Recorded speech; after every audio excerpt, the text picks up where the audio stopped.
found Go out for last time is that it actually, once you click go, it starts streaming, and I didn't know that at the it. Oh beginning. wow. Off-Road Podcast, episode 264, Trailer Talk. Tonight, Aaron motors up.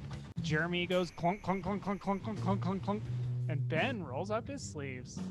Welcome to the Off-Road Podcast, the podcast about everything off-road. We cover the news, review products, and interview people in the off-road industry. I'm your host, Ben, and I'm here with my co-hosts, Jeremy and Aaron. What's up, dudes? Jeremy, what's new, man? Well, I got the axle put back together for the most part. I got everything from the wheel hub in put back together. So I replaced those seals. I pulled the carrier, replaced the seals, replaced the carrier, put some new axle shafts in, so some RCV axle shafts, and then I ended up going through and putting the wheel hubs back on. And as I turned the wheel hub, I started it was going just fine. I was turning the drive shaft, it was going just fine. I turned the wheel hub and then I kind of turned it a little harder, and then it kind of felt like the axle slipped, which is normal. I mean, you have open axles for a reason while you're driving on the road. And the only concerning part was it kind of felt like something was slipping by each other. I kind of describe it as gears kind of slipping past each other, but it didn't really sound metallic. It kind of was a very, instead of a, I don't know, it was like, kind of like a thud, thud, thud, thud, thud, thud, thud. And I don't know if that's something else is broken, if I have like a carrier bearing going out, or maybe part of my locker is going bad. I really hope it's not something like that. So I pulled the diff cover back off. So, did you try it without your locker on? Well, the locker's not on the Oh, whole okay, I time. gotcha. Yeah. Um, I broke part of I broke the clip that attaches the locker to the wiring harness. So I have a new clip coming. Thankfully, it's a clip you clip in both sides. So you have wire to the clip that goes into the differential, and then you have a clip that comes from the locker to that clip. So thankfully, I broke the clip in the middle, so that was an easy, I think, $7 replacement. Um, yeah, so I'm just a little bit stuck. I'm hoping somebody who's out there listening might know. I texted John and he didn't get back to me yet, but I mean he's super busy, and I'm not a paying customer for him for this problem. So Not yet, at least. well, I'm hoping I'm not at all. Yeah. Yeah. Also, unfortunately, I love John and I hear really good things about his shop, but Auburn is a little bit far away from me. Yeah, especially when you've got like Northridge, what, right down the street from you? Yeah, like 10 minutes away. That's who I've had to take it to if I ever have to take my rig in for somebody to do something. Yep. Well, what about you, Aaron? What's new, man? I haven't done much. My wife was out of town from last Wednesday all the way till Sunday morning, and made some 2A purchases while she was gone. Um, we'll talk about those some other time if we ever talk about them. Hopefully, I don't lose those on a fishing trip coming up. I also bought a new motor for the go kart I was telling you guys about last week. That it's not going clunk clunk clunk, but it's ready to go clunk clunk clunk. Um, I thought the Harbor Freight 7.5 horse motors, which is what it has in there, the Predator motor. I thought they were like $200. In fact, I was sure of it. I thought it was in their ad at $200, and then the twice the horsepower 13 horse motor was $300. So I was pretty set on buying the bigger motor. I went into Harbor Freight last week, and they were either on sale or they marked the prices down or something, but it was only $120 for Oh, the correct size motor. And so then I looked at the bigger motor, and the shaft on it, the output shaft, is 1 inch instead of 3/4. And I just don't have time to fab or do whatever has to happen to change it. So I just bought the $120 brand new motor. I need to find some time. Probably won't happen until this coming weekend, but really want to get the new motor on there and find out actually how peppy 7.5 horsepower is on a little go kart, because the whole time we've owned this thing, it's run at half choke or full choke and just continues to lose power. So it 7.5 horse might be enough for my kids. Not everything, I guess, has to be uh, full of horsepower. It's hard to believe that I just said that. Just put a couple more stickers on it. Yeah, there we go. Other than that, last night, like right as I was climbing into bed, my wife and I went to bed late last night. We had a big party that we helped with yesterday. Well, not we. I guess we kind of helped. It was for my nephew. It was on our property, and it went late, and we went to bed really late. And like right as we're climbing to bed, she's like, "You ever heard of Opus Trailers?" I'm like, "Yeah, why?" She's like, "Oh, I kind of want to get a camp trailer." And I was like, "All right." If you looked at how much Opus trailers cost, she's like, "Well, let me show it to you first." And she shows it to me on her phone, and I'm like, "So how much is it?" She's like, "It's $45,000." Like, Ooh. yeah, that's a lot. Yikes. And I'm like, "Well, how much does that one weigh?" And she looks it up, and it advertises at less than 5,000 pounds, and you look at the actual weight, and it's 4,946 pounds or something like that. So it's like 52 pounds or 54 pounds under 5,000 pounds. I'm like, so my truck will pull that, but it will, after we put gear in it and water and whatever else, it's going to be all my truck can do to pull that. I'm like, it would ruin my truck. She's like, so we'd probably have to buy another truck too. And she's like, yeah, we probably would. I'm like, honey, I like your thinking, but I don't think we should buy a $45,000 trailer and then a new truck to pull it. But who knows? Who knows what's going to happen? It's a crazy world. Yeah, you can't pull that with a Jeep. Definitely not.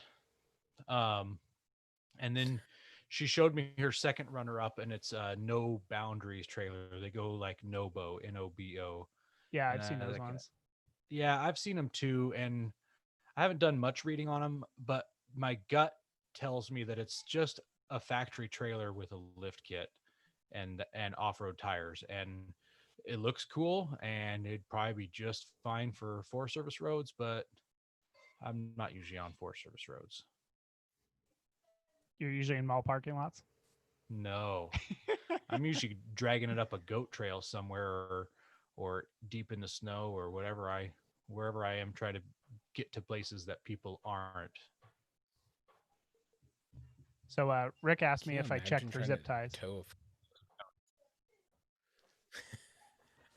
Can you imagine trying to tow a 5,000-pound trailer through the snow on a snow run? Ugh. You wouldn't do it. Yeah. Nope. Well, maybe No. with the LMTV. It'd be like And 4 of us lockers. in a row. Yeah. Yep. Well, Ben, what have you been up to? Well, I have I worked on my trailer for the first time since last year's Overland Rally. It's been just sitting in front of the house, and the wife was talking, like I mentioned last week, the wife was talking about wanting a trailer, and then that trailer got brought up, and she's like, "Well, why don't we use it?" And so I was like, "Well, let's go camping." So we weren't planning on going camping. Well, we were, and then we changed our mind. And now we are this weekend. So I've been working on the trailer, and I'm doing some extra upgrades to it and fixing some stuff. So yeah. Outside of that, I accepted a new job. I ordered a snorkel, and Mercedes wrote an article about Colby valves and used one of my pictures. So I'm famous again. Very nice. What did your first picture get published for? It was a Colby I valve. thought it was Colby valves. Okay, so It it's been was. Colby Valves It's twice. another Colby valve article. Yeah. So the first one was Overland Journal, and then this one was AutoWise, I believe it is. I'd have to look. Hmm. So Very cool, though. yeah, yeah. It's pretty cool. She just wanted some extra photos. Yeah, it's AutoWise.com. So I'm famous now. I'm gonna put that in my resume. You know, I've got pictures published in articles on the internet. You know, anybody can So publish yeah, an article on the it's internet, right? yeah, I know, but actually, it is cool that like Overland Journal and Ouch. Autowise. So those are, you know, not low quality websites. Hmm. So yeah, I ordered my snorkel and I what was it like 4 days ago and it still hasn't shipped. Like it still hasn't left its destination. I'm getting a little upset about that because I'm like, hey, I need this today, not yesterday. Who did you order from? eBay, unfortunately. So it's a China 80 Land Cruiser 80 series.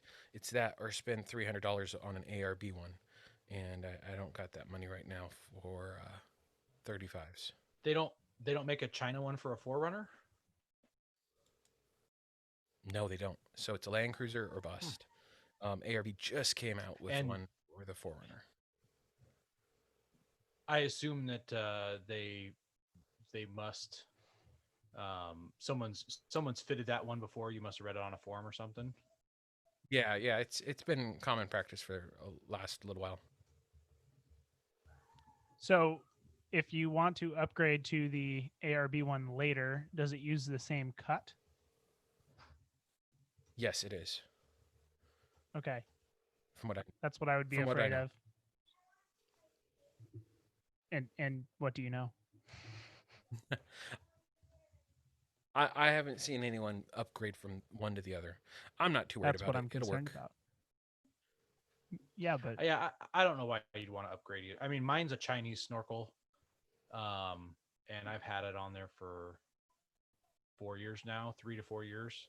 The only thing that it's done is 3 screws have rusted out, and well, the heads have turned. I shouldn't say rusted out. The heads turned rusty almost immediately, and I've been meaning to take them out and replace them with stainless steel. And in the past 3 years, I've not touched them, and everything's still good. so Yep. Ben, if you're not going to replace them with stainless, paint over them.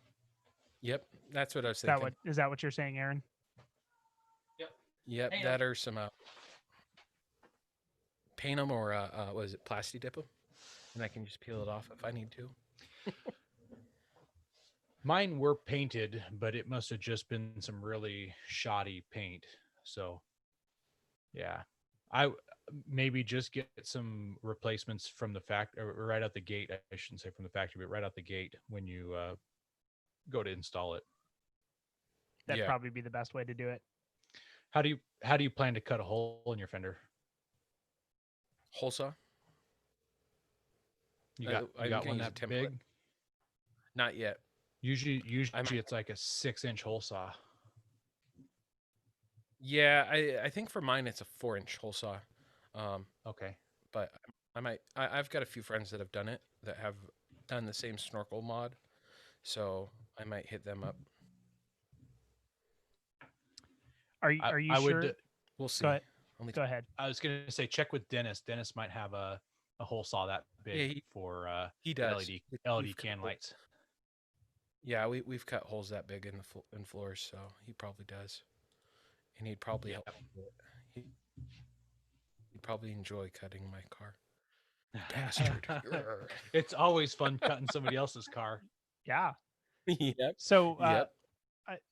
I know I've seen stories in the past of people buying furniture online on eBay and it ships and it's dollhouse furniture. Are you sure it's not an RC snorkel? Yes, I'm sure. I read the description very closely, and I have a friend, and twice in the last month she's bought stuff on Amazon. The first one was the swimming pool, and it showed up, and it was literally 2 feet by 3 feet. The swimming pool, 2 feet by 3 feet. Just last week, she got another thing in the mail. She ordered a yoga mat. The yoga mat was maybe 14 inches by 18 inches. Yeah, just so brutal. tiny. It's hilarious. Yeah. Rick says he has a plasma cutter. That'll do it. Yeah. Yeah, there we go. It's Rhinoline, so just you don't have to worry too much about burning all the paint off. And plasma cutters don't usually burn the paint. No. They cut right through. And hey, how does Rick have a plasma cutter? Rick, bring that down here to Oregon. I need Rick to has borrow everything, that. man. Yeah, he does. Apparently. Hey guys, we're looking to reach more listeners. We're going to start reading Apple iTunes reviews on air. If you hear yours, send us a message with your address, and we'll send you an Off-Road Podcast sticker. You can find all of our social media by just searching our name. Now, go hit that subscribe button. Wow, that came out really loud this time. Yeah, was it getting louder? It seemed like it was getting louder. Every sentence was louder and louder. Oh my goodness, I just can't win. Nope, you can't win. Yeah, and then I just get a Zoom message saying that my my internet speed is unstable. So Yeah, we're noticing that the listeners are complaining. Oh my goodness. All right. Well, I guess I'm gonna have to do a reboot. Kick him out. What's that going to do with the radio stream? Yeah. Probably gonna yeah, lose the well- radio stream. Yes, we will lose the radio stream and be right back. All right, so we're taking an intermission. Is that what we're doing? Yeah, we'll call an intermission. Our apologies as we are experiencing technical difficulties here on the Off-Road Podcast. I got to find. You can't pause the YouTube live stream, can you?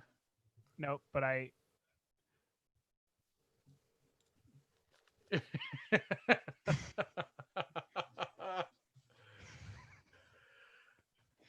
We should just keep going.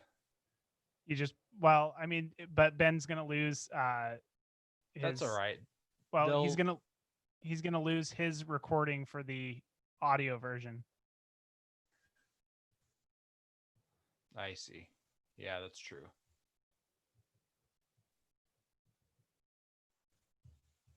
He'll probably be back by the time I'm done writing this sign.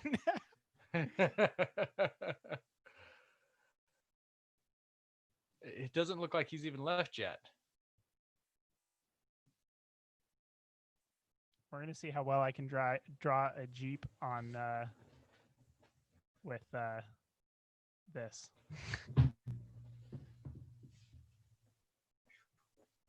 How hot is it in your garage? Well, the garage door is open. That's the only way I'm able to be in here. It's 78.4 degrees in this room Ooh wee. with 67% humidity. It is gross. I think mine was probably had you beat. It's 88 degrees here today. Yeah, we hit 90 here. Yeah, he's hot. This is a terrible looking Jeep.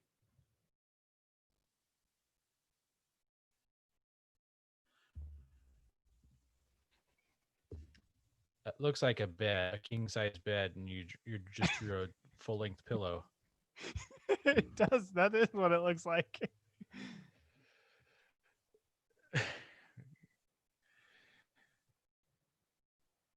Are those the throw pillows? Sure. I don't know if you're gonna have enough for 7 slots there. Definitely not. I hope Rick is appreciating this. Yeah, and anybody else who's watching. I'm not watching the YouTube chat right now, so Rick, if you are commenting, I will get to it in a sec. Or anybody else. Only 5 slots there. You need 2 more slots. Well, I'm not gonna get it. I'm actually kind of impressed with how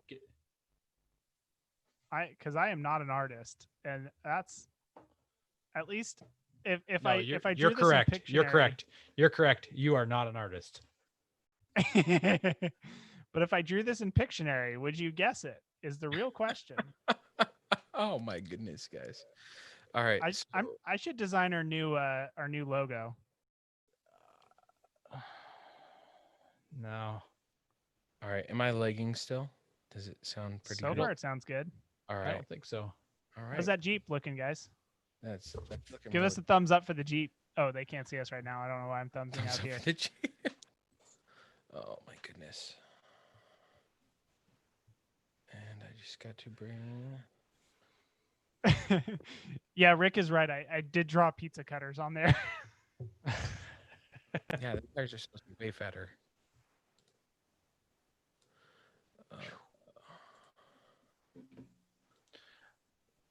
Is the I'm getting the radio stream up right now. okay? Yeah, just Oh, I let us shouldn't know got- when it's. Shouldn't have gotten Let us- rid of my my awesome. We'll be right back. Let us know when the. You should have saved that so that you can use it next time. I can pull it off the YouTube stream. Okay. That's funny. All right, just power tank. No, we have to do Patriot Patch still. Yeah, I know. I'm getting the. Sorry.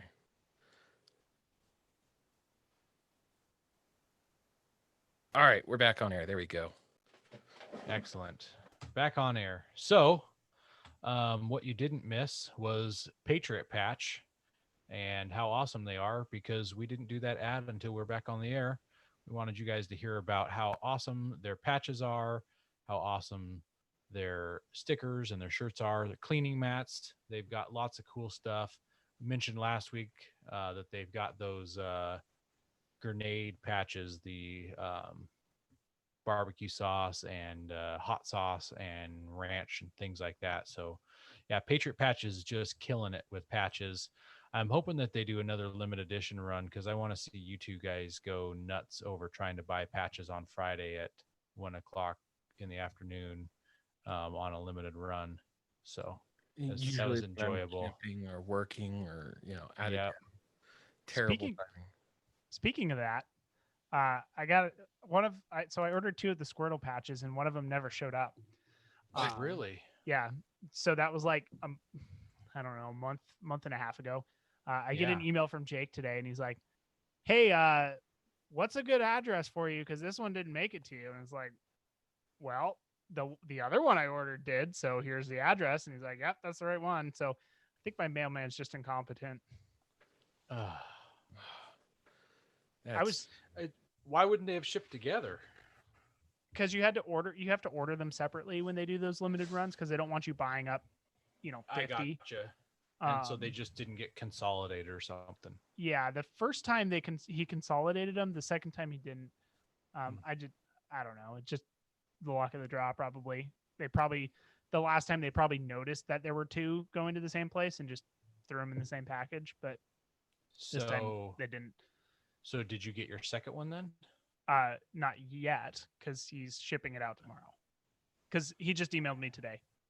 How did you get shipped a replacement if they only made 100 of them? He didn't ship me a replacement. It came. What? It came back. Somebody back to returned him. to sender it. Oh, it was a return to sender. Okay, I missed Yeah. that part. Yeah. Gotcha.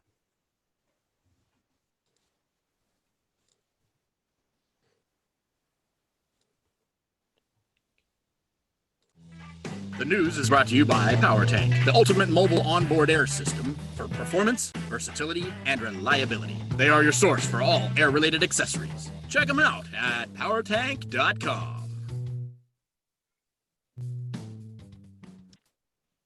Speaking. So this week in the news, our first article here is Tesla 3 gets an off-road package from Delta 4x4. Have you guys read this article yet? I didn't get a chance. I jumped into it a little bit. Okay, so don't read it. I read it. I want you guys to tell me, if you were to buy an off-road package for your Tesla, your electric car, Okay. what would you want it to have?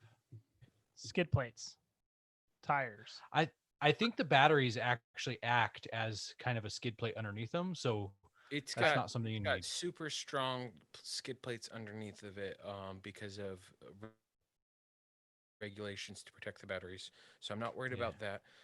An aggressive wheel, some lift, a larger tire size. I don't know what size the Tesla 3s come with. What else would you what so else say would you a want? 33-inch tire bumper. I'd want some way to lock kind of the diff, which I'm sure it does it automatically because it's got multiple motors. But if the stock one didn't, I would want some way to lock up the tires so they're traveling together like a locker.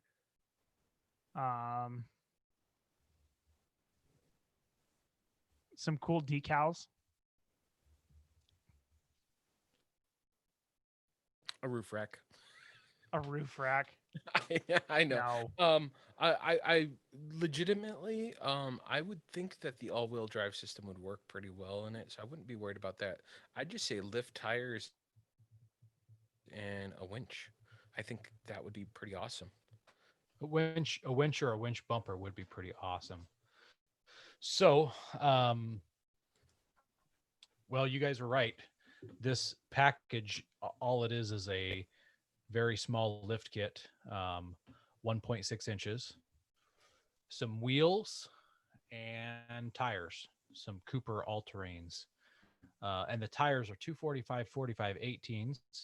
The tire size calculator says that 245 45 18s are a 26.7 inch diameter tire, 26 and a half inch tires. On 18s. I was looking at the picture. Bug has bigger tires.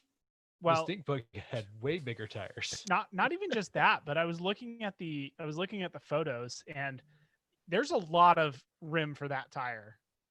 Like Yeah. a lot of rim for that tire. Like 20s on 33-inch tires. Yeah. Maybe even worse. I wonder if they have brakes that they have to clear. So I wonder if they just can't go any smaller than 18s. I say just start That very well could be it. I say put bigger tires on, just start hacking things off with the Sawzall. Yeah. Pull out the sledgehammer. You really need to get those pinch welds down. So what's funny is there's a side profile of it, and it definitely you can tell that the tires plus the lift give it a little more ground clearance, but it reminds me of a Pontiac Aztec. It's Oh yes, it does. it's gross. It does look like an Aztec. Like all the other pictures, like, oh, that's cool. And this completely dead on side shot, I'm like, that's not the same All right, car, is it? Jeremy, pull up a picture for the YouTube stream of Pontiac. Oh yeah, you're right. I should have done that sooner. And if you get a chance, get ready and I'll have this up so I can screen share that side profile picture.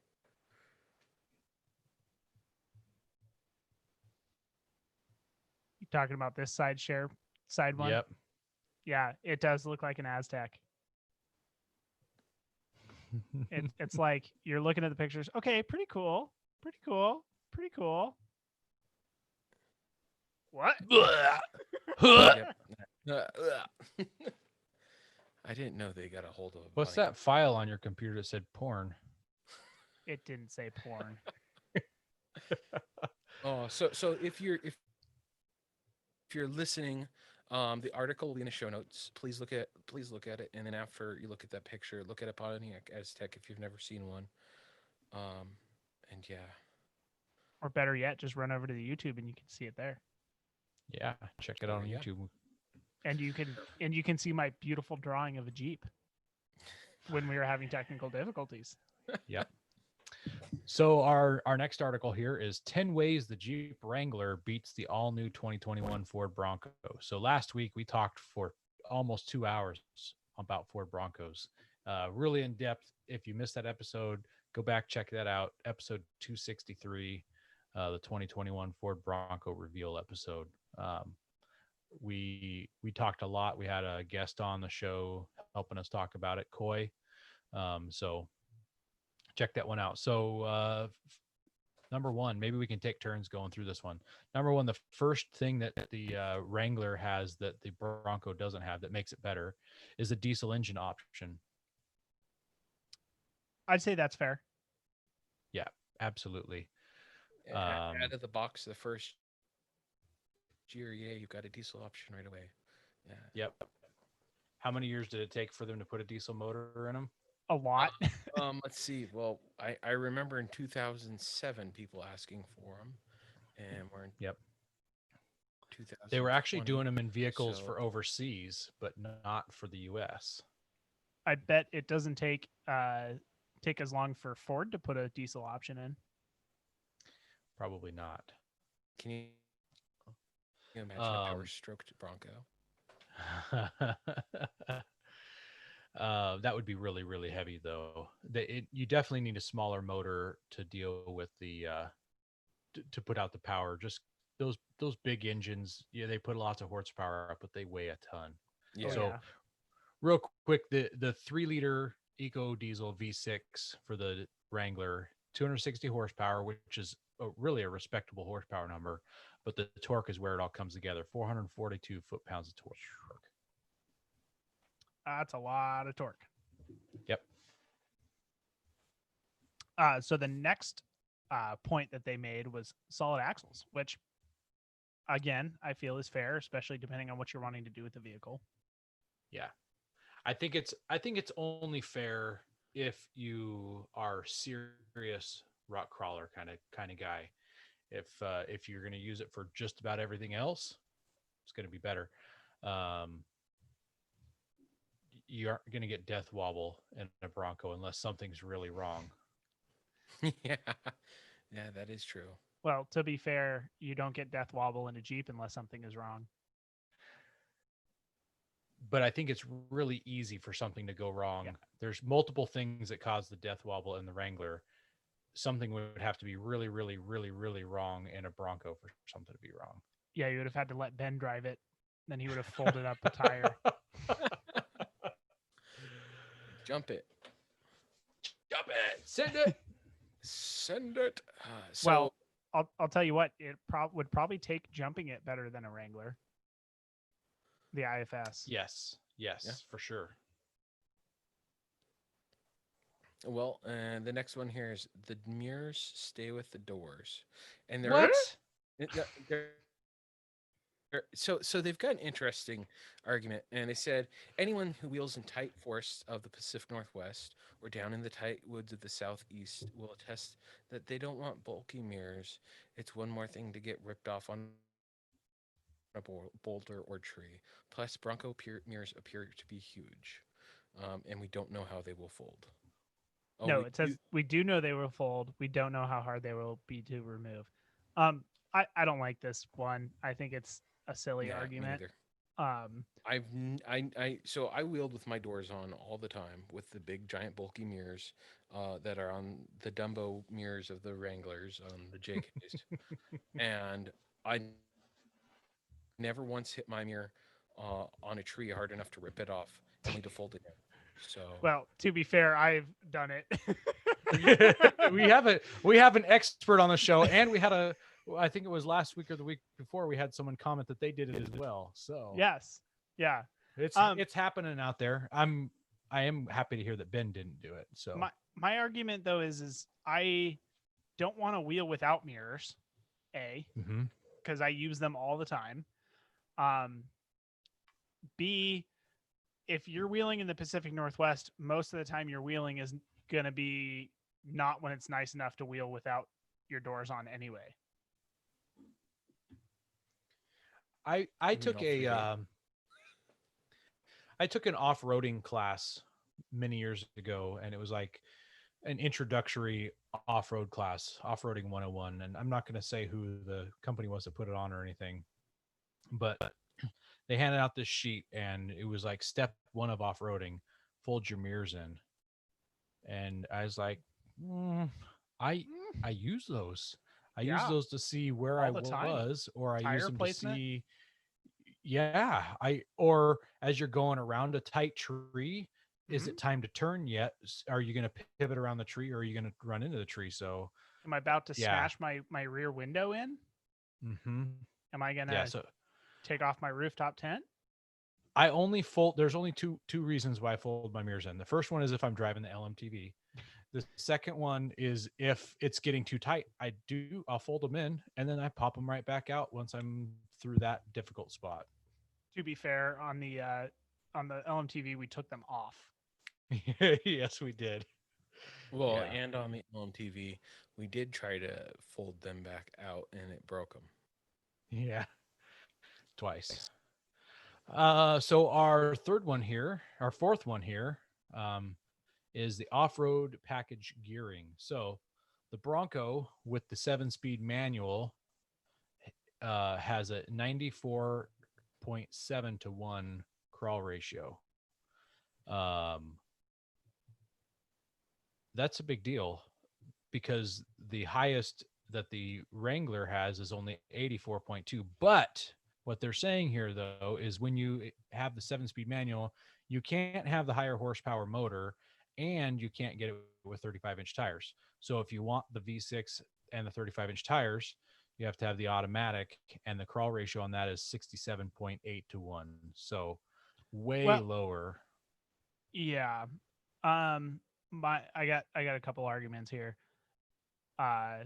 If you can get it from the factory with 35-inch tires, how hard do you think it's going to be to put 35-inch tires on it?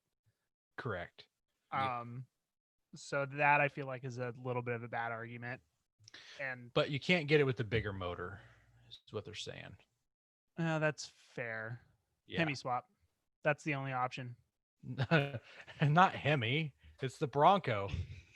He's Hemi. got a Coyote swap. You got a Coyote swap it. Put that 5-liter Mustang motor in her. There you go. Or There's just your- there's your that's option. engines available to That's what it deserves. Yeah, you're just gonna have to do it. Sorry, Mm-hmm. it's the only way. Yep. So the next thing that they say in the article is the approach angle. So their argument is that the Bronco has the better breakover and departure angle, but if you can't get on the obstacle, you can't get over the obstacle, which is a okay of an argument, I guess. What do you guys think about that argument? It's a decent argument, but I mean, all you have to do is change the way you approach the obstacle. So instead Well, of approaching did it you- straight on, approach it at an angle, and you don't really have to worry so much about that. Yeah, but a Jeep can approach something at another angle also. But here's the numbers. Let's talk the numbers though. The Wrangler has 44 degree and it says 43.9 degree approach angle. So up and around that, the second one up to 44 also. So 44 degree approach angle. The Bronco is 43.2 degrees. So it's less than 1 degree that it's not able to do that. Which is just not much. It's not much of an angle, says the engineer. Yeah. That is what we would call a rounding error. and speaking of rounding, you just put your bumper up against it and round the bottom of your bumper off as you go up the obstacle. Or change the bumper out. Yeah. Yeah. Well, the next one here is they're really grasping at straws here. Yeah, they are. Visibility. Read Good that call first on that, Ben. sentence. Well, we haven't driven a Bronco yet. Really reaching there. We are going to go out on a limb and say that the Wrangler has better outward visibility, especially with the larger side windows and tapered hood to aid the driver. Ford did add those cool-looking trail sights to the front fenders, but we just don't know their effectiveness yet. The Wrangler also doesn't have giant mirrors that will stay with the vehicle even with the doors off. You don't have to Now, read the whole Bronco thing. does add some. Yeah, it's just like, I- oh my goodness. I just wanted you to read that first sentence. I will say if they went out on a limb any further, they're gonna pull a Wile E. Coyote and they're just gonna, all of a sudden realize they're not on the tree anymore and hold up a sign that says "Yikes" and fall straight down. Yep. Well, continuing with that theme, the next one is fold down windshield. You're right. The Wrangler has that on the Bronco. I don't think you can. I looked, but I don't think that it has a fold down windshield. All right. So let me start here. I never bothered to fold down the windshield on my JK. Jeremy. You took my thing. I was Have going to you? say, I have never seen anybody fold a windshield down on a Wrangler while they're out wheeling. Never seen it. Not once. Only the press. Actually, only hold in on. I may have seen it once, but I think that was with somebody who rolled their Jeep and they broke their windshield and they couldn't see out of it, so they folded it down. So as long as I've you don't seen roll one your guy. vehicle, I've seen one guy driving around without his windshield up, And- and he was driving around town. Yeah, and You I guess slip the doors on. the only Jeeps I've ever seen the windshield actually folded down on are like a really old Jeep. Not a JK, not a JL. And Yeah. I've never seen a YJ with their windshield folded down. I've seen CJs. Yeah, that's Yeah, about and all I've seen. NJs. Yeah. So yeah. It's a visceral experience unique to this class, and it's lacking in the new Bronco.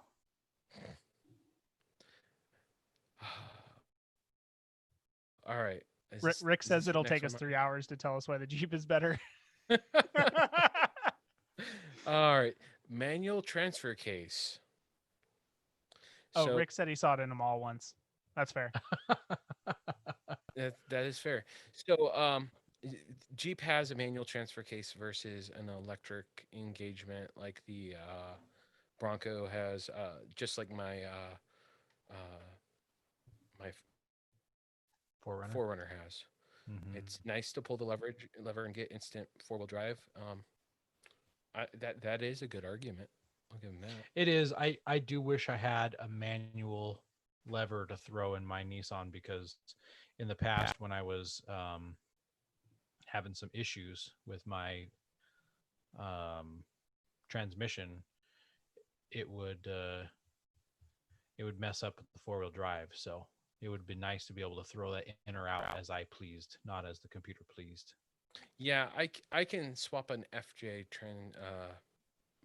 transfer case in and get a lever, and I've considered it. It's Halfway late down the tempted. road. Halfway tempted. You should buy a crashed FJ that has a locker in the rear and swap over the drivetrain. Well, Uh, and halfway tempted to. do it, Doug.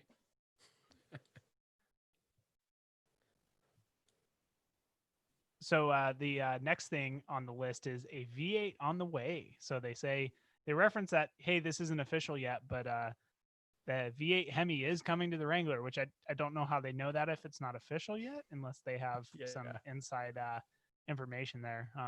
I'll just say, AEV's been doing Hemis forever in Jeeps, so hey, I already got a V8.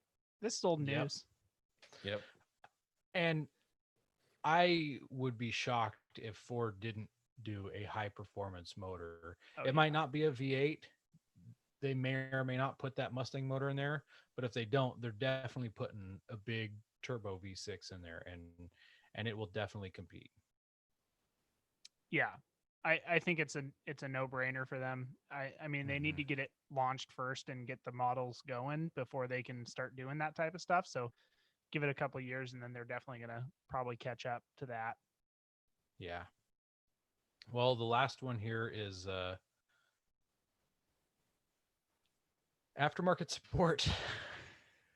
I'm not even sure why this is on the list. They were reaching. I mean, the thing's not even out yet. You can't drive it away from anything yet. You can't go to a dealer and pick one up. Of course, the aftermarket's not there yet. Yeah, their argument's pretty hilarious with that. It's going to take 18 months to have adequate aftermarket support. Really grasping. I just don't see it. I mean, I've said this multiple times on the show, but the way that everybody kind of missed the boat on the JK market, nobody's missing the boat on. They didn't miss the boat on the JL market. I mean, as soon as it came out, it seemed like there was 1,000 different bumper options that you could pick. So I think it's going to be very similar with the Bronco, and I think they're going to just jump at it real quick. Same with the JT, though. I noticed it seemed like they held back JT stuff from manufacturers, so it took them a little bit to get to it. Yeah, although they were pretty. I mean, they benefited from, especially the front end was pretty much identical to the JL, so they were able to adapt their current product line already. But I just don't think the off-road scene is so big now, especially in the aftermarket, that I don't think that you're going to have a problem finding anything aftermarket for this thing when it comes out, because just there's so much market there. Oh yeah, and everyone wants a bite of it. Mm-hmm. Everybody's going to want to be the first. Yep. Never been done before. Hey guys, before we get into the main topic, we got to talk about a giveaway. Oh yeah, we do gotta talk about that, don't we? Got Yeah. that way to give away. So, Aaron, what are we giving away? We are giving away 4 tickets to Hawaii. Some lucky listeners going to Hawaii. You know, we could probably afford it right now with how cheap flights are. That's true. Some That's true. expenses paid. Some expenses. I like that. Here's $12. Good luck. Oh, what we're giving away is a UFO light. Ben, what does UFO stand for?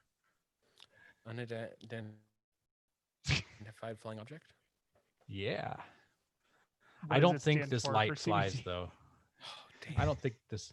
No, I think that's what it stands for also though, but Can Bobby give us one and we'll see if we can make it fly? I bet I can try. I could make a good go of it.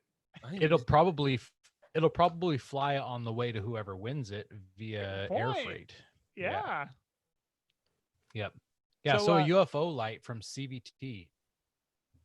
So this light comes with it's a light on a tripod. It also has 3 removable lights that you can take with you, and they recharge from the UFO light itself. Also, it has a solar panel on top to charge the light, and finally, it comes with a Bluetooth speaker.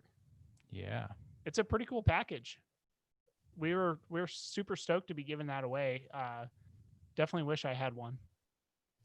Yeah, I think that we might have to win it for our Nevada trip. Or maybe Bobby, if Bobby does come with us on that trip, maybe he will bring one. We can talk him into bringing one and we can play with it. Definitely love for him to bring one because Yeah. I've only seen it and heard really good stuff about it. I've never actually put hands on it yet. I don't think they've had one in the shop when I've swung by CVT the last couple times either. I mean, it's CVT, so they make really great stuff. Mm-hmm. So make sure you head over to our Facebook page. That's the easiest way to find the Gleam website. You got to go over to the Facebook page and click on the link there, and that'll take you to the Gleam site. And then you put in just a little bit of information to make sure you're eligible, and then you can win that. You can win that.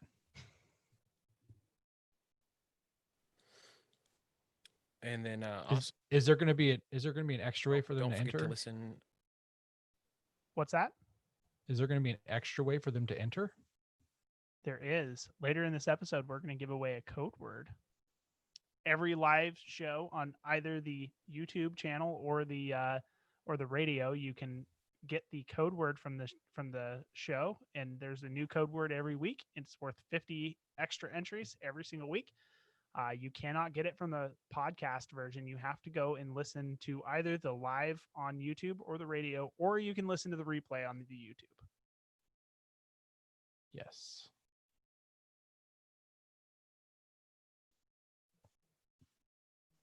Go prepared with Warn Industries. They produced the first recreational winch in 1959 and lead the industry with their dedication to quality and reliability. When you dig yourself in deep, make sure you have the right tools to get yourself out. Get Warn equipped and go where others can't. Now, let's get ready for adventure and head into our main topic. Well, this week we are talking trailer talk, and not because I touched my trailer. This episode. What? Since I haven't worked, is that going in the bloopers? That's going in the bloopers. Ben, you're a touched individual. Well, so this episode, what you guys were planning this episode the week I was gone. Yeah. And we didn't want to not have this episode. So now that I'm working on my trailer, I was like, this is even better reason to do this episode now. Maybe it's a good reason to buy a different trailer. What are? Yeah. Yeah. That never-ending battle. What's what, right? Aaron knows this fight. Yeah, I do. Well, let's run through the typical trailers from a flatbed trailer all the way up to a fifth wheel Toyo hauler. A common one that I'm seeing more common out there is a cargo trailer. Have you guys seen people convert those cargo trailers into a stealth camper or into just a trailer in general? I haven't seen one that I would consider to be off-road rated yet, but I'm sure somebody's going to do one soon. Or has. I know one of the guys on Search and Rescue, he hauls his quad in one. And then when the quad's out, he's got like a little tent set up, or not a tent, a bed set up in there, along with his radios for like a base camp. I think that they would make a great gravel road trailer. I don't think that they would make a good off-road trailer. Let's try to drag one on the Rubicon now. Anybody got a trailer they want to lend to us? Yeah, we'll slap a I'm hearing crickets. I'm hearing crickets from the crowd, so Badge that's on there. probably a no. So the next one we got here is a pop-up trailer. What is a pop-up trailer? Hey, I own one of those.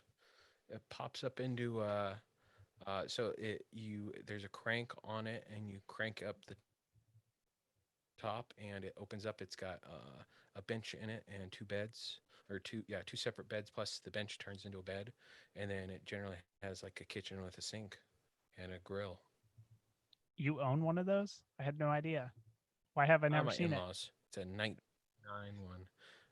We took it to the first Overland rally, or not the first one we went to. The one I went with when the booby trap happened and I twisted my ankle. Well, I didn't even know you then. You didn't know that he uses that from time to time? He's talked about it. Maybe I knew that. It even came up in the last episode also when we were talking about trailers and how his wife wanted to get one.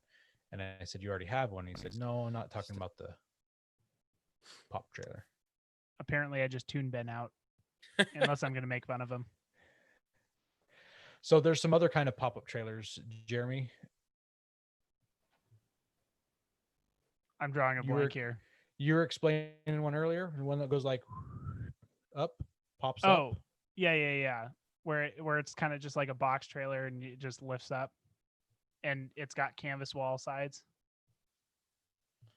Oh, that's what Ben has. That's a tent trailer. That's what I was talking about, though. Oh, well then why do we also have tent trailers on here? Because they have those trailers that are like kind of it looks like a cargo box, but it folds out into a platform that has a tent on it. I Okay. know the ones you're talking about. Those they also have like that inflatable one Yes. where it like folds out, and the poles you fill up with air, and it's kind of like a pop-up style, but then it's got a hard tent or a hard roof on it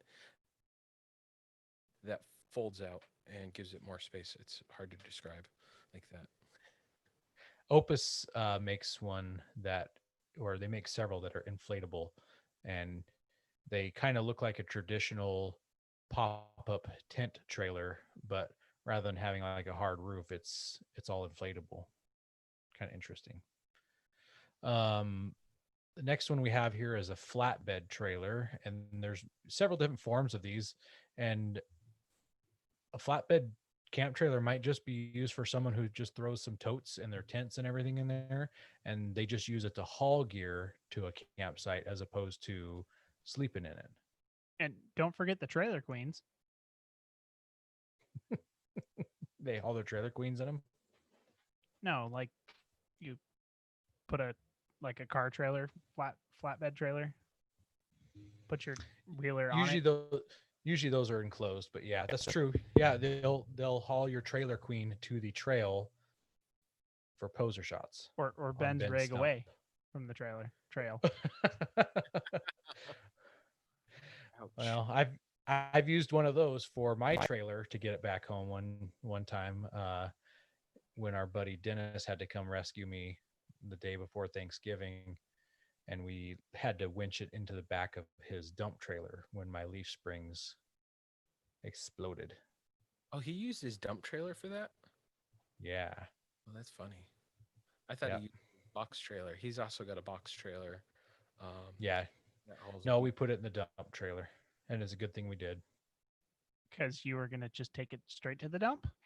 No, it just, I don't think it would have fit well in his box trailer. It may have been too long for the box trailer also. Oh, the next one here is a pickup bed. Ben was talking about his earlier, where people will get like a frame that still has the bed on it, and they'll notch the frame and fold it into a triangle and weld a tongue on it, or they'll just take the pickup bed and put it on a trailer frame or on a homemade frame, and they use the pickup bed. And those get used similarly to a flatbed where you're just hauling gear in them. I've also seen people use full size truck beds and put a canopy on them and sleep in them. There's just different ways you can use a pickup bed. And some people just like put some way put a rooftop tent on them too. Yep. Yeah. Most of these trailers, well, I mean, I can't say most of them, but quite a few of these people will put a rooftop tent on top of them as well, Oh yeah. including our next one, the teardrop trailer. Hey, you gave it away. I was gonna say this one's my favorite. This one's the one that I'm looking at a lot right now is a teardrop trailer. There's one for sale. I was just showing it to my wife today in Oregon. It's less than half the price of the Opus she was looking at, but not much less. Is that like they want 20? Is that like 5,000 pounds? Less than No, 5,000 pounds? Exactly. Yeah, they want $22,000 for this roof or for this teardrop trailer. Was it a nice one at least? It's pretty nice. It is pretty nice. I mean, Although I they do feel get like it spendy. should have more stuff for 22 grand, and it's used for that price. Is What was it that, Ben? Is it the Cricket or the Mantis? Those ones. No. This is an actual teardrop. The crickets are a lot bigger than teardrops, in my opinion. So they're more. Can you say that again? this Ben? one was made by Teardrops Northwest, I think, or Northwest Teardrops. I can't remember if the Northwest is at the front or the rear. It's the Pacific Northwest. It's in the rear. The next one here is a conventional camp trailer. So that's kind of like what Ben was talking about, the Cricket, although the Cricket is a really weird, like, geometric abomination. But a conventional camp trailer would just be one that most people have. They might be okay on gravel roads if you don't do it too often because it'll shake them to pieces. But those would be the ones that you tow to a national park, to a state campground, stuff like that. They'll have plenty of beds. Usually they have a bathroom, all that kind of stuff. And finally, it's going to be the toy hauler. So kind of similar to the conventional camp trailer, although it's usually got an enclosed area to store some dirt bikes or quads or UTVs. You can get them in pretty much all different sizes. I call that the garage. It's got the Yes. enclosed garage. And what's interesting, like you just mentioned, you can get them in all kinds of sizes. You can get it in like I really don't know how big they get, but maybe like a 40-foot one. Yeah. Or you can get them in like a 16-foot one where there's just enough space to get 3 dirt bikes in it and nothing else. But when those dirt bikes are gone, the sides fold down and you got some bed space and a dinette. Indeed. So, and they do make some of those in an off-road looking package. Once again, I feel like a lot of these conventional camp trailers, they're just stick frame. They're not very strong. And if you off-road some of the stuff, they're going to fall apart. Oh yeah. Over time, for sure. Yep. One more, we missed this one earlier, is a rooftop tent trailer. I don't know how to classify this one, but this would be anything that maybe would be purpose built to have a rooftop tent on top of it. I've seen different takes on it. Like the military trailers. Mine where it's a service body with a rooftop tent on it. I've seen some other ones that are they're the size of those military trailers. but they've got a strange roof shape to them. They're doghouse shaped. So rather than having like the whole thing hinges from the side and the rooftop tent has to lift up with it, they have like I don't really know how to describe it, but the access for the interior cargo area, the doors swing up because they're kind of slanted at a 45-degree angle, and they kind of swing up. So Oh, like the generator cargo boxes. well, but these swing up from on the two sides, so it's just kind of different. Hmm. So Hey guys, stop the show. It's time for a keyword. oh, I thought Ben had to reset his internet again. Oh. Nope. That's not what it is time for. It is time for the keyword. So the keyword this week is going to be clunk. How do you're gonna have to spell that for people? All capital letters, CLUNK. So that's Charlie Lima uniform, Nevada kilo. All right. Clunk. That's a heck of a word. Yep. All right, back to the show. So the next thing we're going to talk about here, suspension types. There's not very many suspension types, and they're all fairly different from each other. So the first one, and I kind of put these in order of how well they operate off-road, and that's kind of our focus here, talking about these trailers. I mean, we could talk about trailers forever, but our focus here is off-road because that's what we do. We're the off-road podcast. So the first one here is torsion axles. Do you guys know what a torsion axle is? I couldn't explain it. No, I don't know.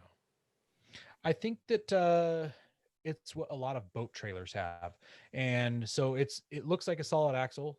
The axle beam goes all the way across, and there's no leaf springs. The axle's hard mounted to the frame, but the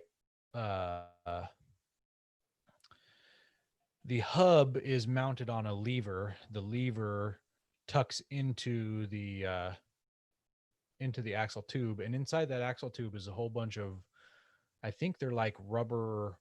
I don't want to call it rubber strings or rubber rope, but it's like rubber.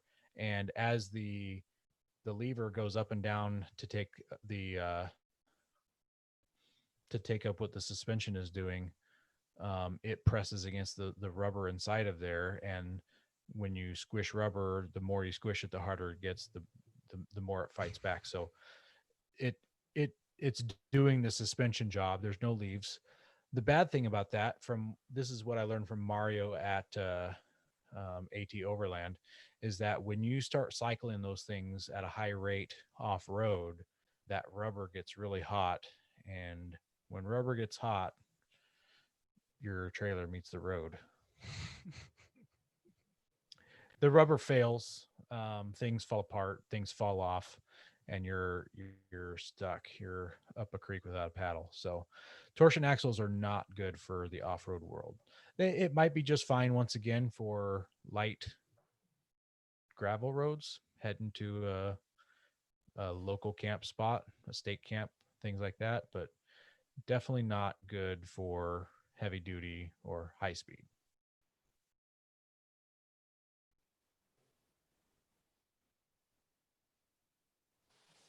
So the next axle or suspension type we have here is leaf sprung axle. So this is going to be very similar to what everybody knows in their pickups and everything. It's just going to be some leaf springs with a solid axle usually. I don't know what you're talking about. The slipper springs or the double eye.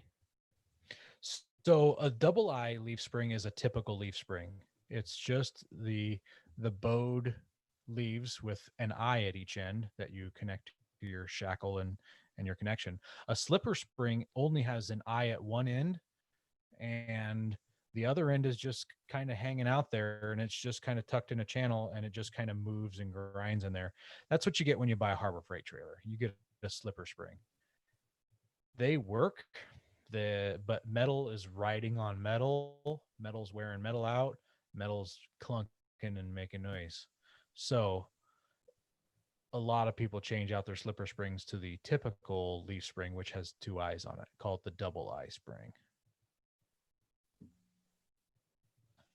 One more style here is, this one's really rare and definitely not something you see nowadays. But if you're buying an old trailer and wanting to convert it, you might come across this. And it's a coil spring trailer. I've got a boat trailer out in the back 40. I'm going to eventually turn into a picnic table trailer, so I can have a picnic table anywhere on my property. Hook it up to the tractor or the ATV and drop it off, shoot some guns off of it, or have a picnic. Anyways, it's got coils on it. So it's still a solid axle, and it's got a coil spring in each corner instead of leaf springs. So when you mentioned like your pickup truck, I was like, well, some pickup trucks have coils.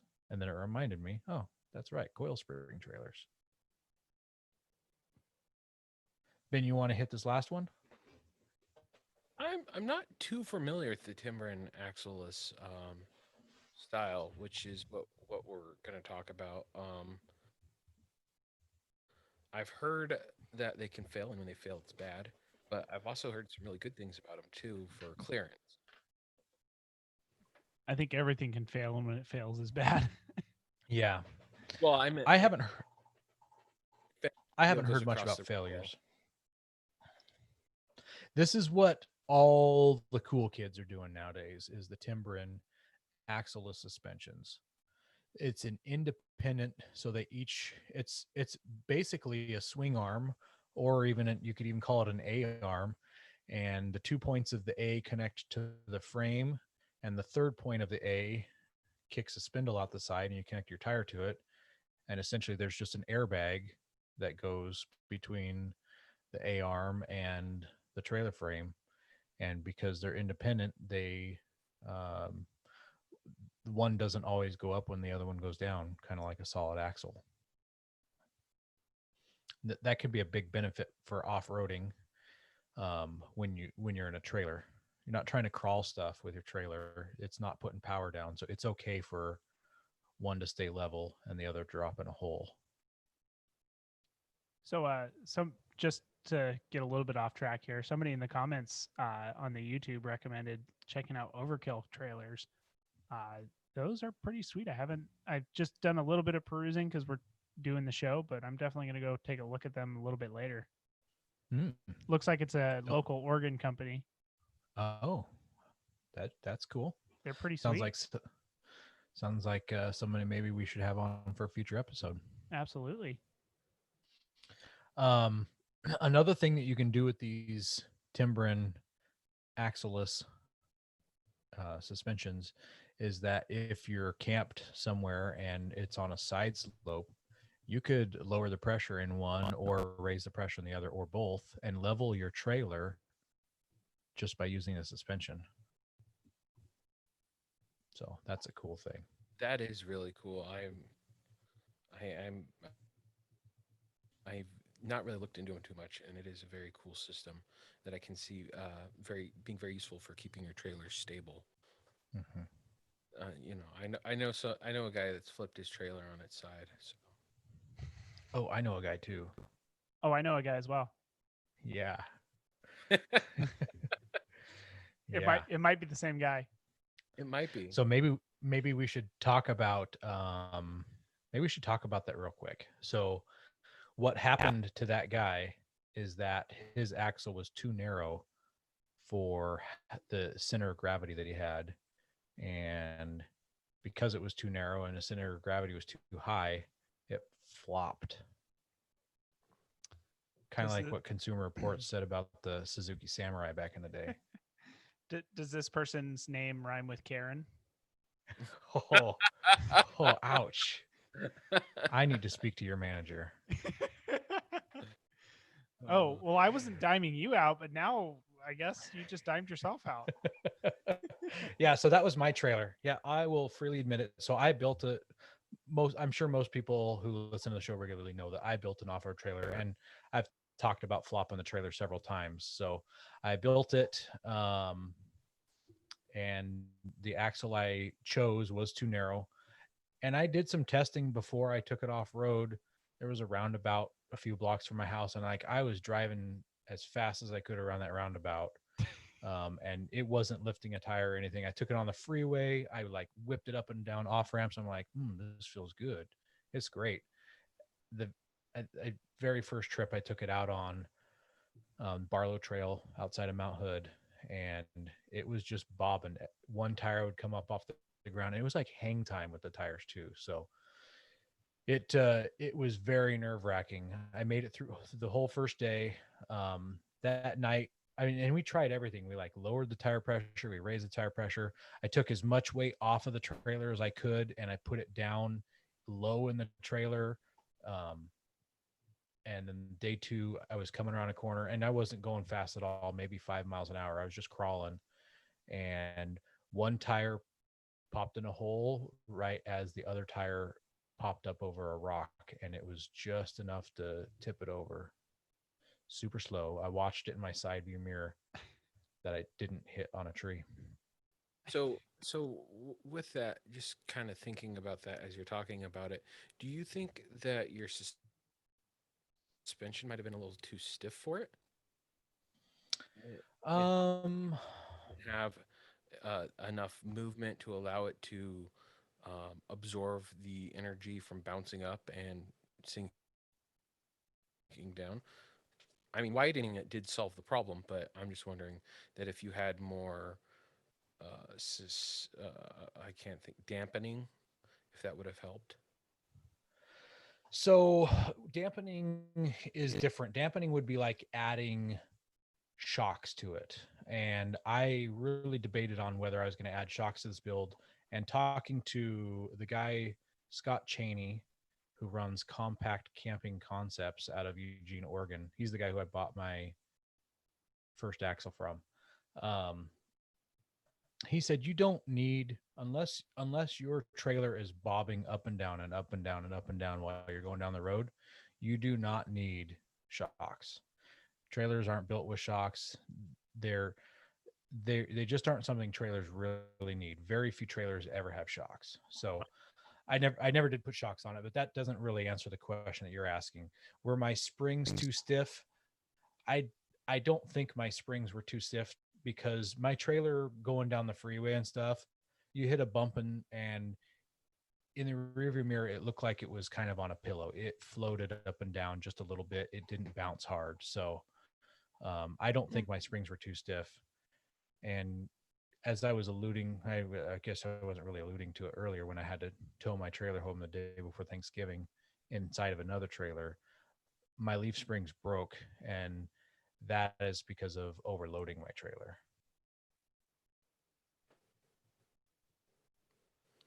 Makes sense. Yeah. So I ended up breaking the leaf springs.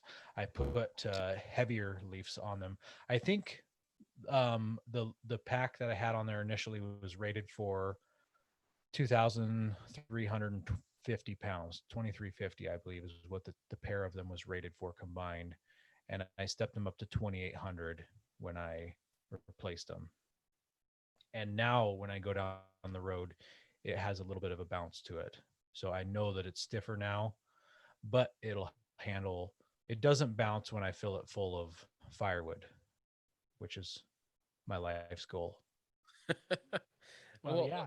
So my truck bed trailer has shocks because it came from a truck. So Mhm. I had, when I brought it home, the shocks were dead. I think I shared the video with you guys of just compressing it like by hand without even trying when I took it off. And it just stays down. Yeah, it just stays down. I replaced the shocks, and going down the road, it doesn't bounce. It just floats like it should. So that was just kind of my thought of maybe with yours, if you had shocks on it, if that might have helped dampen it and stop I that from happening. I think part of the deal also is that trailer springs are different than Yeah. truck springs. Trailer springs are way shorter in length. Truck springs are really long. And so I think that also has to do with it. If you took your shocks off, took your springs off, and put some rated trailer springs for it, it would most likely be fine. Okay. But since you've got that set up, I wouldn't change it one bit. I'd Nope. roll with it. I wouldn't either. I would actually go one step further and put whatever springs you have under your vehicle there, and shocks. Well, I have coils all the way around, so I'm Yeah, not. don't. playing with that So don't anymore. do that then. Don't follow Time- that advice. Time to Yeah, do a don't do that. coil swap. I'm just. I, so Start fabbing. so I've Got actually coilovers on my trailer. that would be really awesome. Weird so flex, but okay. it would be. It'd be like a rich man Flexing flex. on them But pores. I've got I've still got a factory axle underneath, and I've considered swapping that out for like a regular trailer axle. Just to kind of You should. wait a little bit. You should, for a couple reasons here. So the first one is to save weight, and it'll be less complex. The second reason, I guess that's two reasons right there. But the second reason is you could have brakes on it if you wanted to get a trailer with electric trailer brakes. Right now, your trailer probably has brakes, but you have no way of actuating them because they're from a hydraulic system. Yep. You would also probably gain some ground Unless I clearance. added. Yeah. That's true. Yeah, you wouldn't have a pumpkin hanging down. Mm-hmm. Though Pumpkin. it is like a spare Burfield for the or spare center. Does it match up to what but you that's have? the wrong type. No, it doesn't. Okay, It's so from yeah, it's so from it early doesn't. Toyota truck, so I don't think it'll work. Not with that. When I built my trailer, I seriously considered getting a junkyard axle from a Nissan second gen Frontier. Has the same ring gear and everything that my truck has and all that jazz. And then I realized if I break my Nissan truck's axle out there, I'm probably not going to replace an axle housing or I'm not going to do an axle housing swap out there on the trail. I would just go get an axle or something. I don't think it would ever break that bad. And if I did, I would just tow things out. I wouldn't try to take it off my trailer and get home. I think probably the best thing that it gets you is its built-in spare parts storage.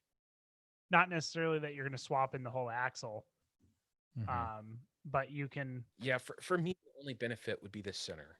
Yeah, I mean, you could pull an axle shaft out of it and put the axle shaft into your truck to get you back to town in order to get you whatever you need to fix the trailer now. Yep. But axle shafts are so small. Yeah, Especially when you have a pickup truck as far Yeah. as storage goes. they're not It's small not when you that have a big of a- Jeep. Yeah, And that's then- true. Wire in a alternator, and as the axle spins, add like a little drive line to the alternator to charge up the battery. That I really- was half tempted to build that. I seriously, I It had sounds so cool, but drawn it's that like- out. I don't think it would spin fast enough. I'm not sure. so I've got a what is it an 8 plug plugged for my trailer wiring. That one of those is charging for a battery. Yeah, That's usually the easiest way to get charged. I think it's a 7-pin. Well, but Yes, it's a really small wire. It does not send much juice Yeah. back there. So what a lot of people do is they send a second set of wires back there through an Anderson plug to charge the house battery on your trailer. Yep. Well, we mentioned brakes earlier. Let's take a break. What are we taking a break for this time? We're going to take a break to talk about brakes. We're going to talk about trailer brakes. So there's 3 types of trailer brakes. The first one is not having trailer brakes. Is that a type of brake?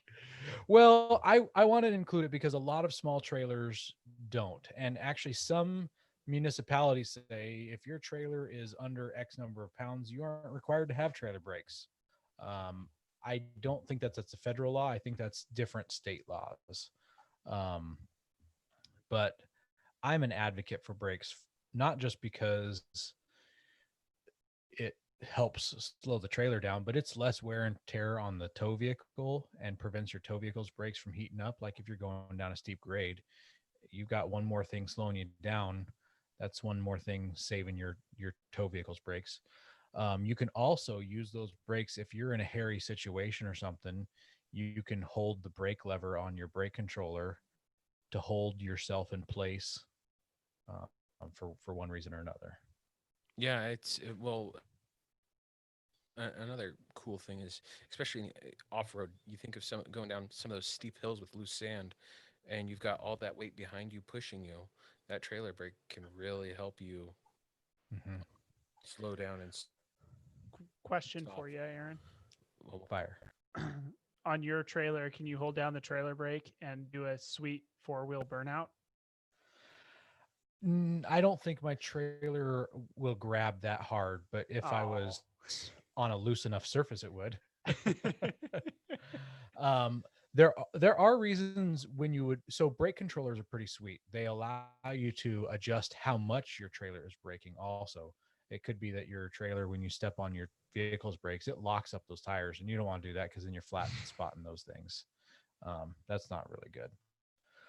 So yeah, you adjust how much it's doing, or maybe you've got a bigger load in it. Maybe you're heading out to go camping and you've got all that firewood in there, and all the water and all the gas and fireworks and who knows what you're bringing out to camping. And now you're on your way back. You need to dial it down because your trailer weighs 1,500 pounds less after you burned all that firewood. Um, you can dial them down. Another reason, I was snow camping one time and I was coming home from snow camping, coming off the mountain. And I mean, we're in 8 to 10 inch deep snow, so it's not too deep. But I step on the brakes going around a corner and I see my trailer and it's like at a 30-degree angle, just going sideways. The tires are completely locked up. Um, I'm still moving forward because I'm just barely on the brakes, just slowing myself down as I go down this hill. And the trailer's just stuck at this 30-degree angle because the brakes are on and it's just dragging sideways down the hill. And it was a cliffside side road too. So that was unnerving. So I reached down and I thumbed that wheel and turned the brakes completely off. So I only had the truck brakes for that time. Yeah, I mean, around here, especially most of the snow wheeling is just going to be shelf road. Uh, Mm-hmm. there's not much opportunity for that. So that could get you, that could be dangerous for you if you don't have that controller. Yeah. And I mean, it was only mostly dangerous going around that corner, but if I was going straight, maybe you keep them back on. You just kind of situation depending. So I mentioned no brakes. Now we're talking about having brakes. There's two types of actual brakes that I know of anyways. There's electric brakes and hydraulic brakes for trailers. The electric brakes, um, your vehicle sends electricity back through a wire. It goes to your hub. Inside that hub is a drum brake, and when you electrify it, it energizes, makes a magnet pull a lever. That lever pushes the shoes inside the drum. That's what slows you down. Hydraulic brakes can be drum or they can be disc, but how they work is the coupler on your tongue has how do you describe this? It's got like a rod and it pushes into a diaphragm, kind of like your brake booster, and it when you push the brakes, that coupler has just a little bit of slop in it so that the whole trailer slides forward inside the coupler, pushes that rod, and that forces the hydraulic fluid, the brake fluid, back to your brakes to make them squeeze or push to slow you down. Um, that's what most rental trailers have that I've seen. I think they do that to dummy proof it for people. They're like, yep, it's got hydraulic brakes. And they work okay. Sometimes they don't work okay. So how they work is that the trailer has to compress into it. Imagine you need to back up. Well, when you back up, you're compressing it into it. So it's putting the brakes on. I don't know how they work around that. I do know that there is a workaround because obviously you need to be able to back a trailer up. So there's some sort of workaround, but I don't know what it is. But these things also leak and have issues. My opinion, electric brakes are the way to go. Yeah, I think that's the conventional wisdom. Yep. One more thing about brakes is that there's some companies that sell e-brake kits. I considered putting one on my trailer. I think they're pretty snazzy. Wheel chocks generally work just as good. It's just a mechanical e-brake with a cable. You pull a lever, and it makes the brakes happen. So kind of a neat deal. Big dump trailer has that, and Hmm. it's kind of handy. 'Cause if the trailer becomes disconnected, it will engage the brakes to stop it from traveling Well, down the road.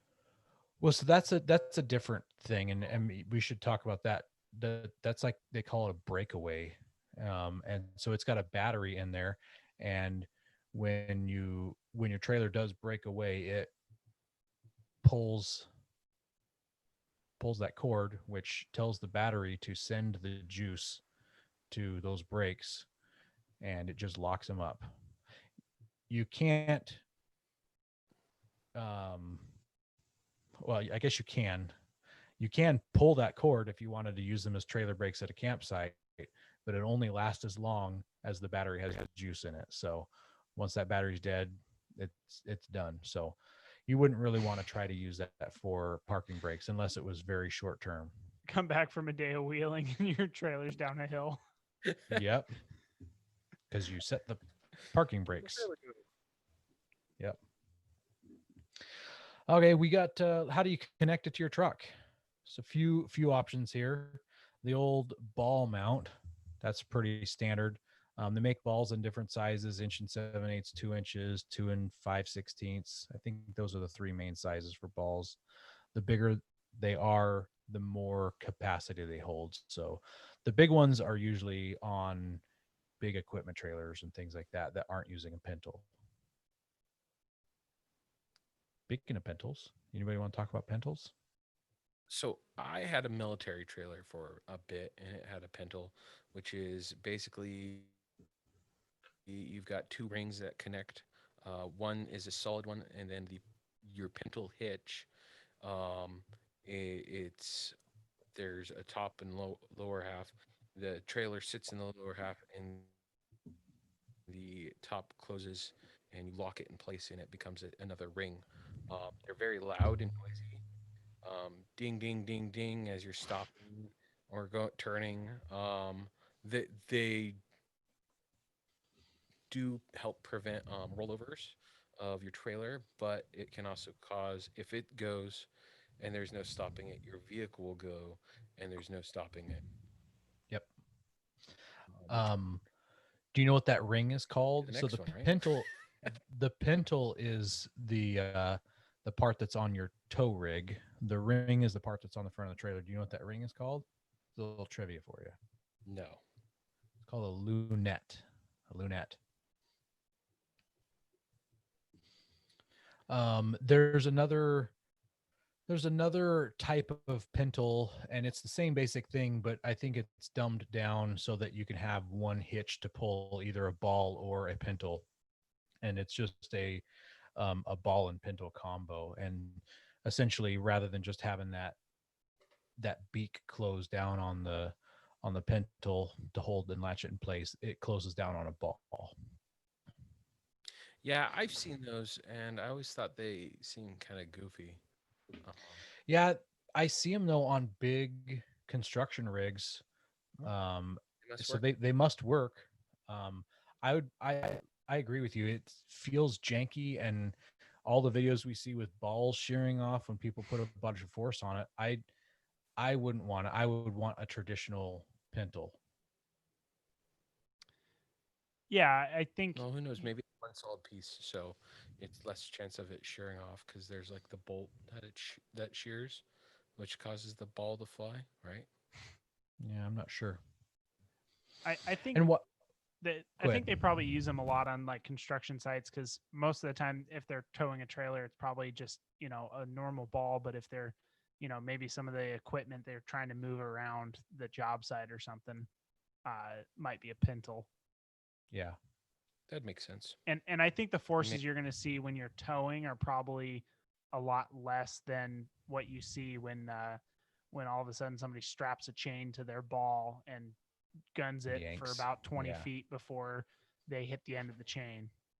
Yep.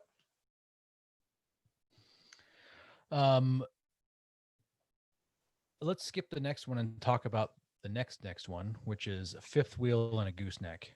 I don't think you see that much on off-road rigs. No, that's something that you'd be towing your camp trailer or your flatbed trailer to a trailhead, Yeah. but not really something that's off-road. So I wanted to get those out of the way. Yeah. The next two are in a class all by themselves, and they're just, I think they call them an articulating hitch.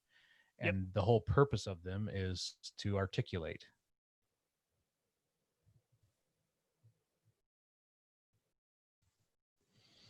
The only two brands I know of out there on the market, one's called the Lock and Roll and the other one's a Max Coupler.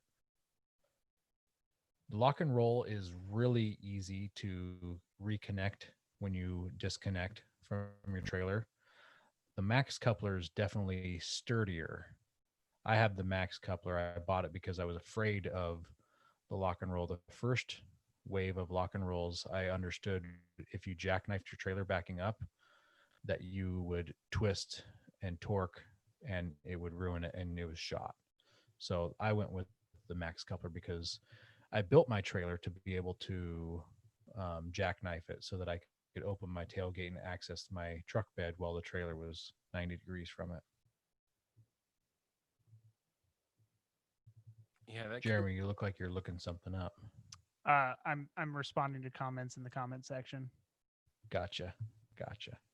Do we need to read some of those? Do we need to take a break and read some comments? We got somebody from Overkill Trail Campers who's on, which is why I was talking about it. Oh, We're cool. pretty much covering everything, but definitely somebody that we'd probably want to get on the show. Awesome. And yeah, he definitely recommends the articulating hitches. Yeah. So I will say, if I had a pintle when my homemade trailer started to roll, I don't think my trailer would have rolled. I know it would have stopped it because it was so slow and I wasn't on any sort of side hill. I'm really sure that it wouldn't have pulled my truck over. Yeah, but I think the safety factor of letting the trailer roll without making your truck roll too is a big design. A big deal. Yep. Yeah. So, and I also went with the articulating hitch because I didn't want that banging noise from the slop between the lunette and the pintle. Speaking of clunk, clunk, clunk, clunk, clunk. Yep. Maybe that's what we should have called our episode. It's Clunk. come up a couple times. It's come up quite a bit. Yeah. It's very clunky, like my Yeah. internet. So if you guys bought, built, borrowed, rented a off-road trailer, what kind of features would you want? Oh, it's got to be Gucci. I mean, it's gotta. I'd want something with the Gucci for you or Gucci for her? Probably both, actually. Okay. I think All I would right. probably. I don't know. My wife's pretty.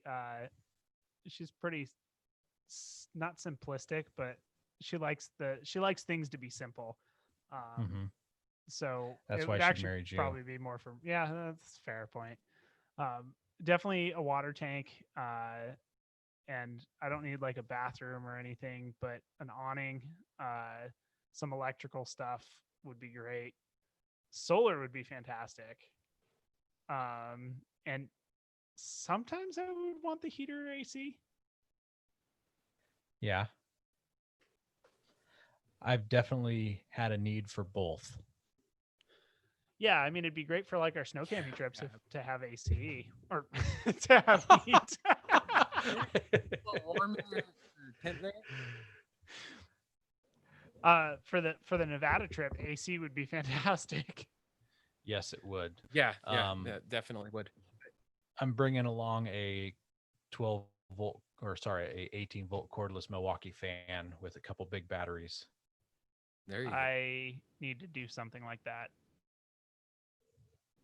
Although I've got a temp fan and not that great. I was looking at on Amazon some USB powered fans, 410s. So if you just had one of those USB phone backup charger things, I got one right here. or a jump pack. Or a jump pack, you could charge it off one of those. Not charge it, but you could run it off of one of those, and then during the day charge it back in your rig. Yeah, I mean there's Yeah, tons of well, other. I have my Jack 40 that has the Mhm. USB ports in it, so I'd be good for that.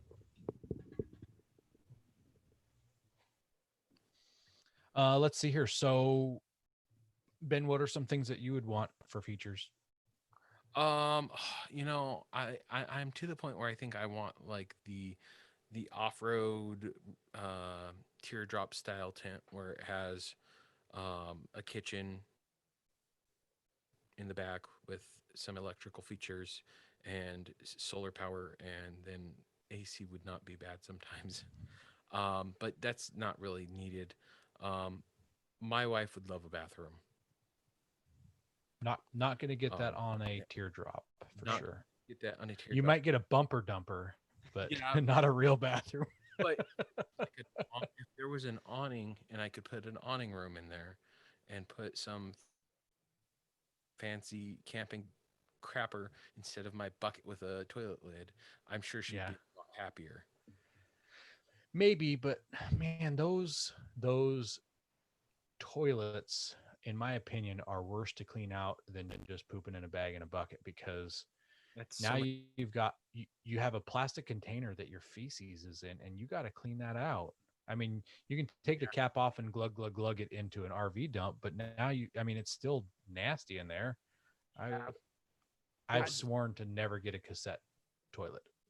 so this is why I like the bucket we have, because we get the biodegradable bags, and if we're in a spot where we can't get rid of them, they're tied up in a bag with it's sawdust kitty litter, so it's all biodegradable, so I can dig a hole and bury it and it's gonna go away nicely. Or if I can't, it's not a good spot for that, throw it in the Yeah. trash bag, get back home and throw it in my trash can when I get home. Very simple.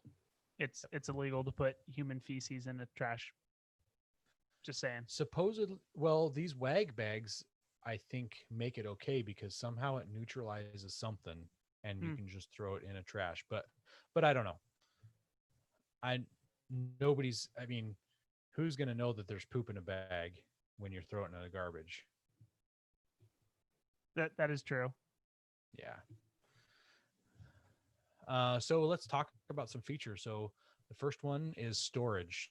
That's, in my opinion, that's one of the biggest things that, and it's super basic too, but that's one of the biggest things. You need to have storage for your whatever. Ben talked about a teardrop trailer with a kitchen in the back. Those galleys, they need to have storage for your kitchen stuff, for your either cooler or fridge. I've seen some with microwaves in them, and I think that's a little much for off-road.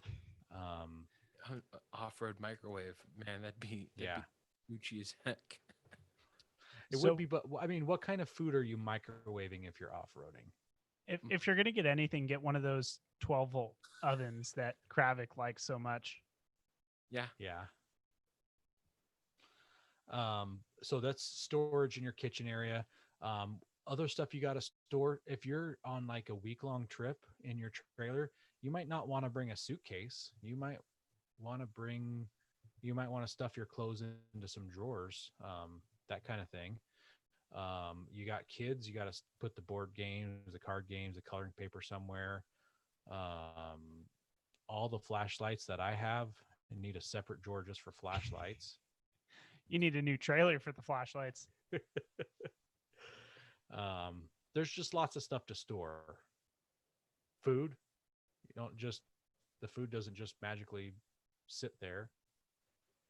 Got to stick it somewhere. You're cooking stuff. I guess talked about the kitchen already a little bit, but there is lots of stuff to store. And then furthermore, if you're going to a water destination where you want to play in the water, you've got like inflatable things, raft, life vests, stand-up paddle boards. You some of that stuff. Kayak. Yep, you need a roof rack to put it on even. So that's some more storage. Roof racks. The roof racks also good to hold mountain bikes and rooftop tents. Some trailers are small enough that having a rooftop tent on top of your trailer is kind of a cool thing because you stick the kids in that. Mine are sleeping on Or the in the ground. Mine are sleeping on the ground. They're not going to get that luxury. I had to sleep on the ground as a kid. They're sleeping on the ground. You could just throw them underneath the trailer. I know, right? It's covered. They're kids. And if it's got that Timbren axle suspension, it's got a lot of clearance under there. Well, also they're kids. They're Yeah. small. They're small. Yeah. Other features, Ben talked about a kitchen. You can have a very basic kitchen, no water. It could just be a dry kitchen, cutting board area, to a very elaborate kitchen with what I mentioned earlier, a microwave. A lot of these kitchens have slide out stoves. Some of these trailers, when you're talking about the conventional trailer, they might have a kitchen inside, and they may even have an exterior kitchen that slides out for cooking outside. I don't think I need a trailer with two kitchens. That's just added weight, but I will most likely want to cook outside, not inside. More space. The trailers I want are going to be small so they can go places. You're not going to have enough room to sleep and have a kitchen. So kitchen's going to be outside. Some kitchens have sinks. So that means you got to have water storage. Not only fresh water, but gray water. If you got a bathroom, that's a third tank. You got to have a black water tank, or like Ben's talking about, that cassette toilet where the black water tank is built into the toilet.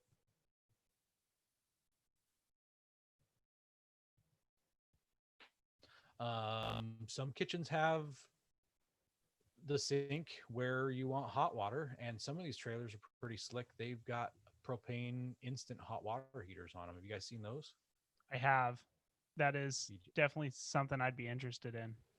Yeah, me My too. in-laws have that for their house, and it's amazing. Yeah, All day shower if you wanted it. yeah, we have one for our house too, and it's awesome.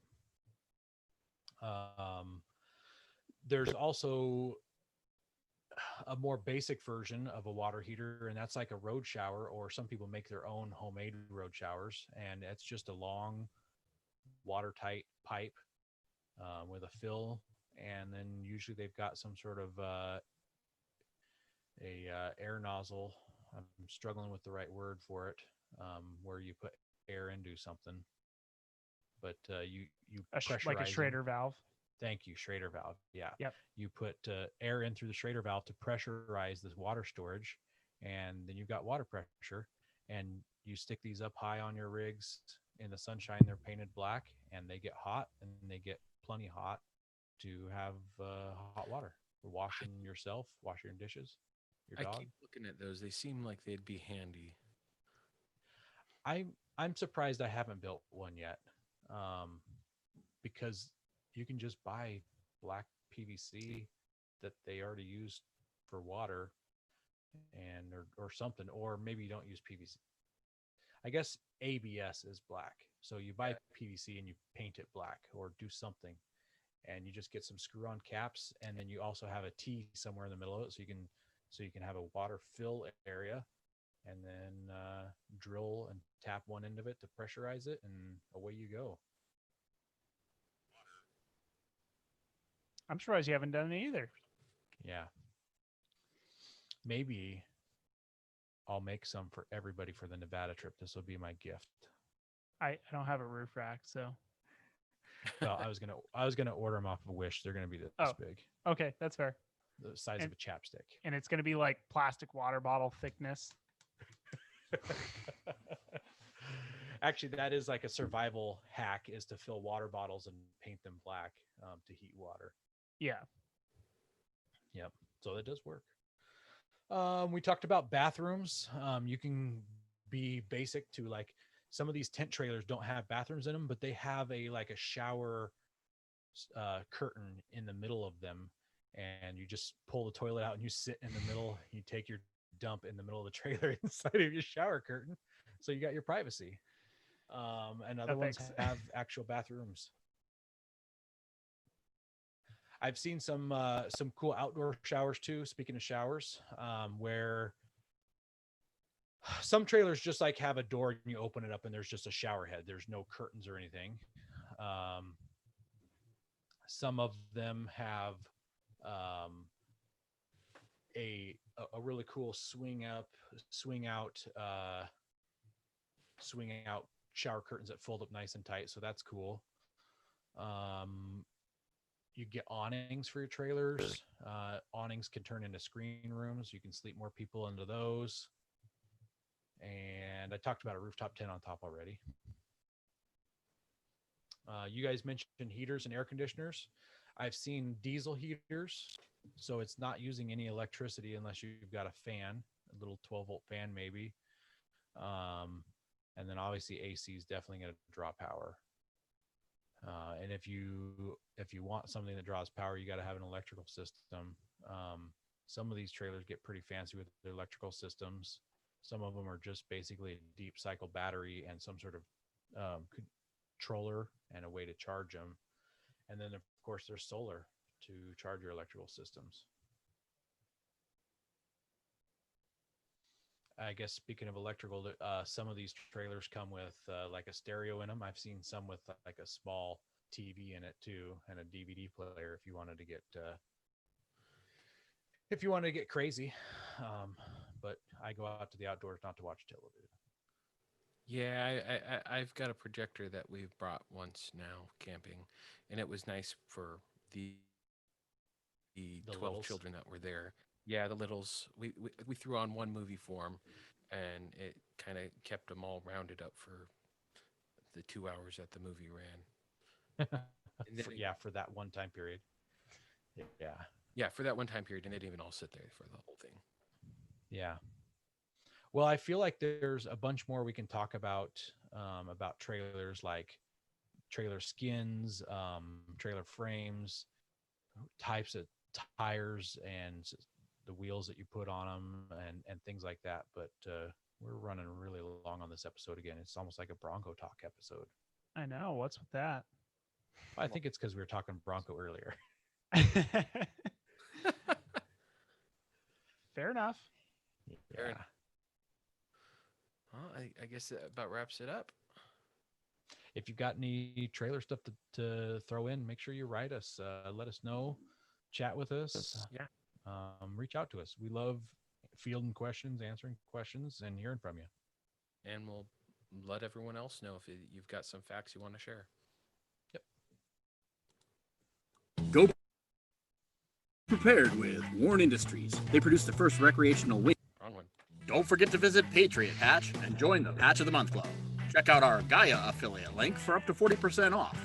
Also, don't forget to head over to Warren and Power Tank to see all of their great gear. We are a proud part of the Firearms Radio Network. Got a question or comment? Send it to us through our webpage at firearmsradio.tv or through our social media channels by searching for Off-Road Podcast. Also, you can listen to us live at overlandradio.com, Mondays at 7 p.m. Pacific.